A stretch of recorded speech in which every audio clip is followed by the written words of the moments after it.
Han and Horner can't use carry. You might want to hold back on carrier galleons. You probably can still use them, but if your army's not strong enough, you're gonna feed a Yes. lot. Reapers also feed quite a lot because they're known for dying. Strike fighters are nice, but sometimes like the enemies will hit the strike fighter, transmutate, and then go towards your base. Which sure, the space station little interceptors will cause people to transmutate, but if they become hybrid, they won't die to the explosion, which kind of sucks. Kind of sucks. I used I think P2 battle cruisers, Yeah. and yeah, I think that's the best option. Same idea. I put them in C. Not awful. How about you, Sixbender? Yeah. Ironically enough, I was actually at the same time rewatching my own solo of this mutation with Han and Horner, and I still agree with the decision I made at the time of using P3 actually and going Strike Fighter plus Widowmine. Interesting. That sounds like a fun Abusing time. Terran, right? What? Was it abusing Terran? Yes and no. I didn't rely that heavily. I did have some moments where it was like, well, that really was a lot easier because they didn't have detection. But I didn't really have anywhere where it was like, no, if they had detection, I'd be completely hosed. Widowmine still have 7.5 range. So for the most part, I was killing things with Magmines and Strike Fighters. Terran made it easier, though. Which, by the way, a third of your games will be against Terran. Not for me. For me, it's about half of them. Oh, well, then there you go. That's good news, because Terrans don't know how to build detection on this map. So what you're basically doing is you're just using strike fighters and top bar to clear things. Your space station and call in the fleet should both be ready for every hybrid wave, and generally the hybrid waves are actually like the biggest thing to be concerned about because they're the only thing you have to kill on a time limit. Whereas the bases, you could just kind of just relentlessly pummel them with strike fighters until eternity. And what you do for anything that transmutates and wanders towards you, you just build widow mines. And just remember that only one widow mine will target a unit at a time unless you manually select a clump of widow mines and target all those widow mines on the unit, at which point all of them will fire at the same time. That's interesting. Which also means probably don't want to select the whole of your widow mine thing, because otherwise you might run out of widow mine shots. But generally, this means that you can just anytime like a random hybrid starts wandering towards you, it explodes. Kaboom. It takes only even for like the big 2,000 hit point hybrid behemoths and dominators, it takes only 20 or something. Well, for behemoths it's more, because remember, widow mines do bonus to shields. So oh, yes, widow mines do bonus to shields. So that means that for behemoths it is actually a fair bit more widow mines, but it's still only 14. Okay. So where does it put him? I thought that they were probably like B. It'll be a little awkward, but completely possible clearing air units. You generally just have to like kind of be aggressive widow mine burrowing. Keep in mind they burrow almost instantly and have 7.5 range. And of course pushing with your galleons. And then ground units just get deleted by strike fighters. They're kind of like bad Dahaka, basically. I don't really have any comparison points yet because we don't have anyone in B yet, and the ones I had in B were promoted to A. But what do you think? Tutu, is B okay?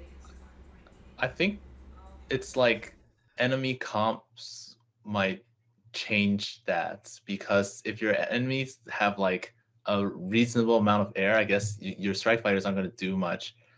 If they're Protoss or something, like you're gonna have to deal with their observers if they're sending stuff to your widow mine area. Widow mine field. Honestly, if you assume they're a ground comp, then Hunter would be A. It's just that if you assume they're a ground comp, they're A. So that's why I said B. So what do you think, Tutu? Not convinced that it's B because I'm also leaning more towards C because mostly because I don't really see them as that close to the A guys, I based on also what. don't trust pubs to precisely use or like not panic and like spam too many strike fighters on a hybrid when they could deal with it with widow mines. It's just like I don't know if they'll like, For me, it's more on the because you have to macro side. know, yeah, you have to know this in order to not panic when something goes wrong, even when it's your own doing. Like even if you have technically infinite, not infinite, but a lot of strike fighter platforms, if you keep wasting them, you're not clearing anything. You're not Yeah. progressing. Yeah. Oh well. I'm leaning more Technically, towards. if you make it go too long, you still can technically top bar obliterate all the hybrid in the back by 30 minutes, so you can prolong the mission definitely. Kind of. So, yeah, I'm leaning more towards C. Unless you want to make another case for it, Sticksbender. Mm, I think the ability to just basically top bar obliterate all ground units without ever actually properly fighting, and the fact that you can do this without basically any chance of transmutating things, is really good. Also, Magmines are really good in the early game for the same reason of like being able to be lots of upfront burst damage before Amon gets a chance to transmutate from top bar. It's a lot of like front loading damage basically is what I like about Hot and Horner here, is the fact that you front load damage before Amon gets the chance to transmutate. How do That, you and you don't care about armor too much, so if hybrid do transmutate, inspiration isn't too bad at least. how do you deal with the pre-placed area that's in the bases? Uh, Literally what I do is walk up Widow Mines, and if there's something that's like a long range air unit that I'm concerned about, although usually I can just walk up and burrow straight under them, and what are they Wow. gonna do? Attack me? It transmutes to a Uh, ground unit. Transitate to a ground unit, attack me? Oh, who knows? Who cares? The Widow Mine has 90 hit points. Widow Mines are tanky. I don't know if you've noticed, but Widow Mines are tanky. And so you just walk up, you burrow in their face, and you blow them up.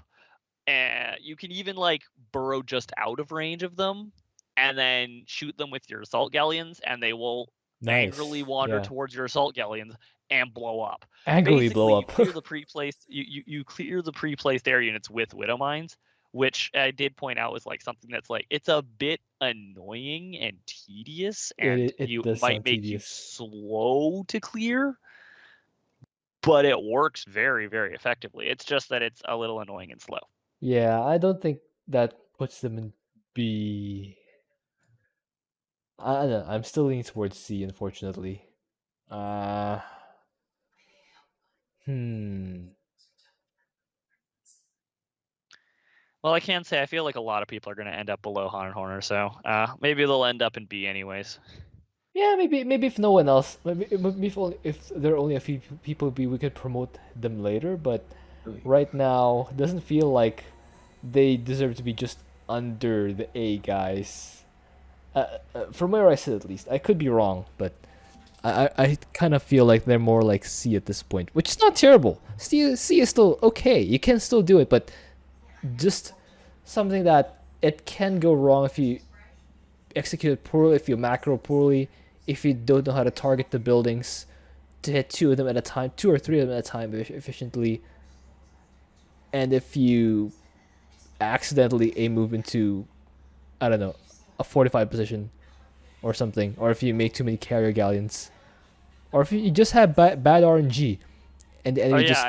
ironic note. I didn't actually make carrier galleons at all. I just used regular galleons. That makes sense. They'll reduce the chances that you create your own accident. But Yep. that being said, Plus, I was playing against Terran, so I did get annoyed by Yamato cannons just blowing up my galleons either way. And it was like, I'm not wasting gas on you guys. You just gonna get Yamato cannoned anyways. yeah, that being said, I'm kind of still more leaning towards using the second prestige and going battle cruisers. That seems less risky to me because battle cruisers, instead of having 90, have more like 1,000 hit points that you can teleport them back when they're in trouble for repairs. So I think I Okay, might. but I'd be worried about if it gets to like 6 or 7 hybrid.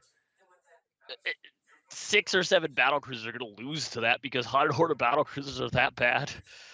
That's Per unfortunate. supply, they're not great. They're not great at all. Oh well. So I guess that even further solidifies them. Han and Horner kind of have the worst battle cruisers. Kind of, sort of, definitely have the worst battle cruisers in co-op. Really? Even worse than Warzoot's battle cruisers? Or Karak's battle cruisers? Okay, yeah, Vorzoon's battle cruisers are worse, but like, actually, Karak's battle cruisers might be Karak's and Taika's battle cruisers might be the worst because they die after some time. Oh wait, Stukov's battle cruisers might be the worst because you can actually teleport into your ally. Firstly, Taika's battle cruisers are better because you can give them Lone Wolf. Oh, that's At which true. Point they just Yamato cannon for 700 damage. Oh, that's true. But that's besides the point. Of the battle cruisers you could actually make as the commander, Han and Horners are definitely the worst. Poor Han and Horner. Worse than Raider units. Oh well. But that even further solidifies them in C for me than anything else, to be honest. So yeah, I think I'll have to put them in C instead. Oh well. Maybe they'll get promoted if something comes up and they sound better, or if we suddenly have everyone else in A, we might just put Han and Horner in B just because it's not like I'm thinking what's gonna happen is we're gonna have like everyone else either in A or below Han and Horner. And below like, Han and Horner. Because there are some people who struggle a bit here, but most people won't. Okay. Well, let's have them in C for now. I don't think it's without prestige still C, I think, right? Yeah. More or less. All right. You just have to be. Yeah. Honestly, without prestige, there's no longer an argument for B.